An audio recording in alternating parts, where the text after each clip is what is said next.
एक 70 वर्षीय माँ इलाज के लिए पैसे उधार लेने अपने बेटे के घर गई।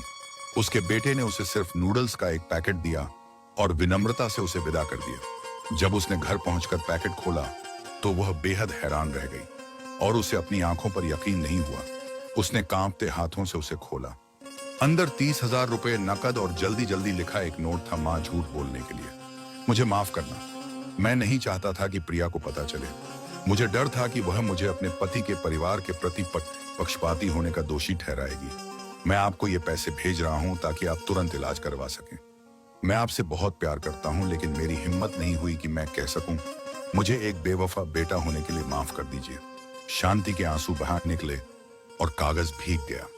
उसकी सारी शिकायतें तुरंत गायब हो गईं। उसे समझ आ गया कि उसका बेटा अब भी उससे प्यार करता है। बस जिंदगी और परिवार के दबाव ने उसे कमजोर कर दिया है। अगले दिन वह पैसे लेकर शहर के अस्पताल में सर्जरी के लिए गई। सौभाग्य से सर्जरी सफल रही। जब वह उठी तो सबसे पहले उसने राजेश को देखा। वह बिस्तर के पास बैठ गया। उसकी आंखें लाल थीं। माँ, मुझे माफ करना। मुझे डर था कि मेरी पत्नी ऐसा वैसा कहेगी, इसलिए मैंने ऐसा किया। मुझे बहुत पछतावा है। श्रीमती शांति ने उसका हाथ थामते हुए मंद मुस्कान दी। मुझे पता है, मैं तुमसे कभी नाराज नहीं हुई। बस याद रखना, पैसा दोबारा कमाया जा सकता है, लेकिन एक बार माँ और बच्चे के बीच का प्यार खत्म हो जाए तो उसे वापस नहीं खरीदा जा सकता। राजेश एक बच्चे की तरह फूट फूट कर रोने लगा। उसका सिर उसकी माँ के हाथ पर टिका हुआ था। खिड़की के बाहर दोपहर की धूप अंदर आ रही थी, अजीब तरह से गर्म। उस दिन के बाद से राजेश पूरी तरह बदल गया। वह अक्सर अपनी माँ से मिलने, दवाइयां खरीदने और उनके लिए पुराने घर की मरम्मत करने अपने गृहनगर जाता था। पहले तो प्रिया थोड़ी परेशान हुई, लेकिन धीरे धीरे उसे समझ आ गया। एक शाम जब राजेश अस्पताल से घर लौटा ही था, प्रिया को अचानक उसकी पतलून की जेब में एक मुड़ा हुआ कागज मिला। यह वही नोट था जो राजेश ने एक दिन पहले अपनी माँ को जल्दी जल्दी लिखा था और नूडल्स के एक पैकेट में छिपा दिया था। माँ, झूठ बोलने के लिए मुझे माफ करना। मैं नहीं चाहता था कि प्रिया को पता चले।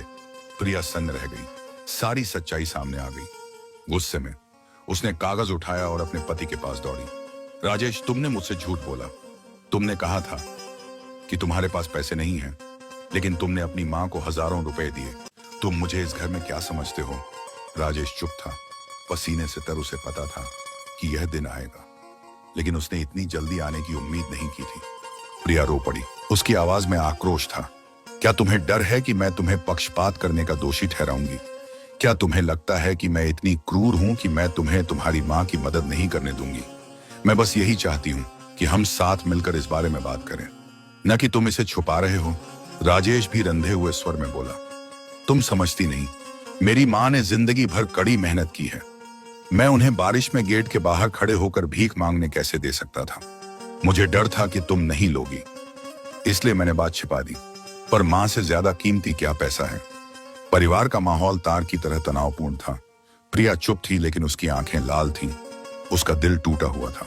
अगले दिन श्रीमती शांति को पता चला कि क्या हुआ था। उन्होंने कांपते हुए अपनी बहू को प्रिया का हाथ थामकर बुलाया। प्रिया, मैं बूढ़ी हो गई हूं। मेरे पास ज्यादा समय नहीं बचा है।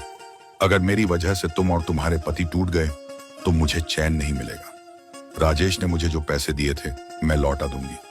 बस प्लीज मेरी वजह से तुम दोनों को अलग मत होने देना। यह शब्द सुनकर प्रिया फूट फूट कर रो पड़ी।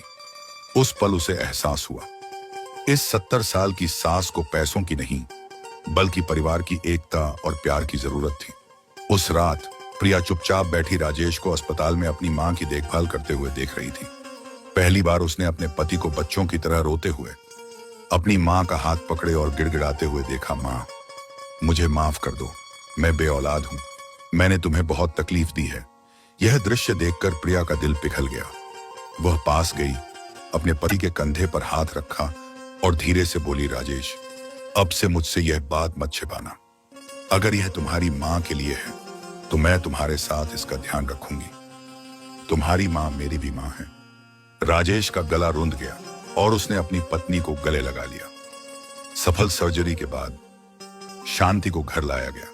इस बार न सिर्फ राजेश ने बल्कि प्रिया ने भी दवा और खाने का ध्यान रखा। गांव वाले युवा बहू को अपनी सास की देखभाल करते देखकर भावुक हो गए। पैसों से भरे लिफाफे वाले मैगी नूडल्स के पैकेट की कहानी हर जगह फैल गई। लेकिन अब यह छिपाने लायक कोई राज नहीं रहा, बल्कि एक ऐसे परिवार का सबूत बन गया है जो तूफान के बाद भी उबरना जानता है। दोपहर में श्रीमती शांति नए पुनर्निर्मित बरामदे के सामने बैठी थी और अपने बेटे और बहू को हंसते बोलते देख रही थी। वह धीरे से मुस्कुराई। पैसा खोया और फिर कमाया जा सकता है, लेकिन एक बार खो जाने के बाद प्यार कभी वापस नहीं खरीदा जा सकता। मुझे बस उम्मीद है कि आप दोनों इसे याद रखेंगे, ताकि बाद में किसी को कोई पछतावा ना हो। सुबह के शानदार सूर्यास्त में पूरा परिवार एक साथ इकट्ठा हुआ और इस बार उन्हें अलग करने वाला कोई राज नहीं था। बस माँ बच्चे का प्यार और पूरा पारिवारिक प्यार बचा था। आपको यह कहानी कैसी लगी, अपनी राय जरूर बताइएगा। क्रिएटर आनंद वर्मा। पोस्ट अच्छी लगे तो लाइक, शेयर और कमेंट्स कर देना दोस्तों। अच्छी कहानियों के लिए पेज को फॉलो कर लेना। कीमती समय निकालकर पढ़ने के लिए धन्यवाद।